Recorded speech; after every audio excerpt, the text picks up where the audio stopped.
মধ্যপ্রাচ্যের ভূখণ্ডে একদিকে যখন চলছে পবিত্র হজের আয়োজন, অন্যদিকে মুসলিমদের প্রথম কিবলা মসজিদুল আল আকসার মুয়াজ্জিম কাঁদছেন আজানের মধ্যেও। আজানের এই সুরের সাথে ভেসে আসা এই কান্নার আর্তনাদ কাঁদিয়েছে পুরো বিশ্ববাসীকে। যে মসজিদ থেকে বিশ্বনবী হজরত মুহাম্মদ সাল্লাল্লাহু আলাইহি ওয়াসাল্লাম মিরাজে গিয়েছেন, সেই ফিলিস্তিনে গত ৪৮ ঘণ্টায় সাহরি ও ইফতারের সময় মারা গেছেন প্রায় ১,০০০ মানুষ।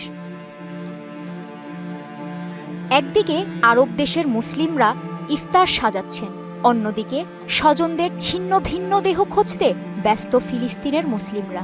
প্রশ্ন হলো, ফিলিস্তিন থেকে সৌদির দূরত্ব কত দূর? একই ধর্মের মানুষের জীবনে এক স্থানে কতই না আয়োজন, কতই না আনন্দ, অন্য স্থানে শুধু